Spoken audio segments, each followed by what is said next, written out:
दिनों स्कूल्स में एग्जाम चल रहे हैं। अच्छा, बच्चों से ज्यादा पेरेंट्स परेशान रहते हैं, खास तौर पे माएं।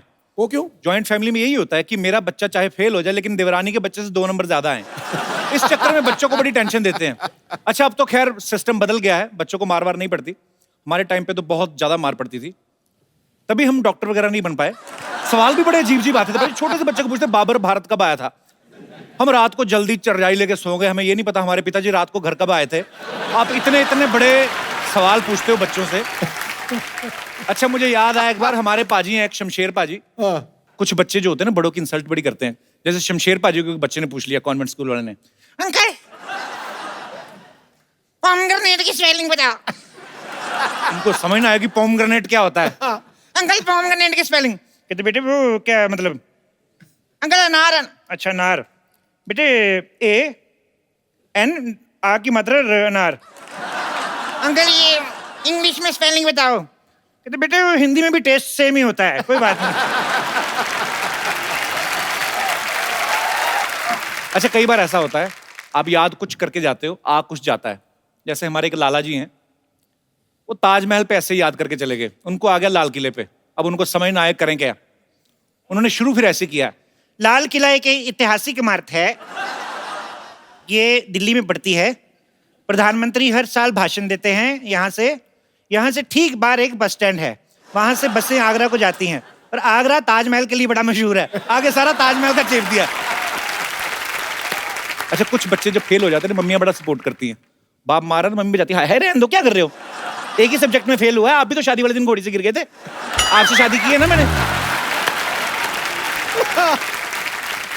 अच्छा, आप एक बात नोट करना भाई, एग्जाम्स के टाइम पे बच्चे सडनली धार्मिक हो जाते हैं। हाँ। मंदिर हो, गुरुद्वारा, सब भगवान को याद करते हैं, आगे हाथ जोड़ के जाते हैं। ये अपना पांडे इंग्लिश के पेपर से पहले चर्च जाता था, कहता हो ना हो इंग्लिश में तो चर्च वाले बचाएंगे। अच्छा, कुछ बच्चे एग्जाम वाले दिन 10 रुपए की दूध की थैली चढ़ा रहे होते हैं, भगवान 10वीं में पास करवा दे। भगवान बोलता है भी एक दिन दूध की थैली चढ़ा के तुम पास होना मांग रहे हो, इस हिसाब से पंडित का तो प्रधानमंत्री होना बनता है जो रोज पूजा कर रहा है। अच्छा, हमारे यहाँ पे जो दोस्त हैं, आपको लगता है कभी कभी ऐसा होता है कि हम जिंदगी के इम्तिहान में से गुजर रहे हैं? कोई आपका एक्सपीरियंस जो आप शेयर करना चाहते हो? जी भाई साहब।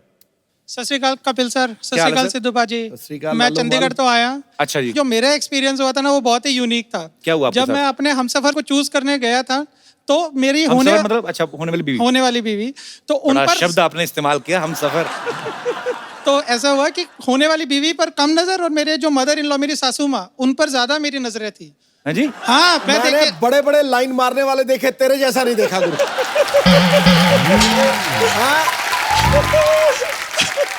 पर ऐसे क्यों, आपकी नजर उन पे क्यों थी? She is a school principal. अच्छा। तो तब मेरी परसेप्शन ऐसी नहीं थी, पर जब मैं गया अपने हमसफर को देखने के लिए तो ऐसे जैसे कि कोई जॉब इंटरव्यू हो रहा हो, ऐसे सवाल पूछ रही है जैसे कि मैंने जो बैंकिंग सेक्टर के एग्जाम्स दिए हैं, मैं बैंक में काम करता हूँ, तो अच्छा, वो नहीं मुझे इतना टफ लगा जितना मुझे मेरी सासू माँ का एकदम लगा। क्या पूछ रही थी? बीवी को खुश रखोगे, हनीमून पे कहाँ ले जाओगे, और कुछ ऐसे सवाल भी पूछ रही है। तो जो उनके साथ नहीं हुआ वो चाहती है ना कि बेटे के साथ ना हो। वही कई बार होता है ऐसे। तुम्हें क्या सवाल पूछ रही थी? अरे हद कर दी एकदम, पूछ लिया कि बच्चों के नाम क्या रखोगे। उनको बोलो देखिए आप जब बच्चों को एडमिशन देते हैं, हाँ जी, पहले छोटे टेस्ट होते हैं, फिर मंथली एग्जाम होते हैं, उसके बाद रिजल्ट आता है ना साल बाद। तो अभी कैसे हम सफर आपके साथ आई? नहीं, अभी तो मैं तो फिर हम सफर किस बात के हुए? हम सफर अभी चंडीगढ़ में है, उनको छुट्टी नहीं मिली थी तो मैं वो क्या करती हैं? वो भी बैंकिंग में ही है सब। अच्छा, हाँ आप जी, भी बैंक में? हाँ जी, गवर्नमेंट बैंक में हम। अच्छा, जब ये 500 के नोट बंद हुए थे, हाँ जी, आपका तो बहुत काम बढ़ गया होगा। हाँ जी बिल्कुल, दोनों मियाँ बीवी बैंकिंग में। वही तो एकदम। तो सासू माँ ने कहा नहीं बच्चे तो और लेट हो गए।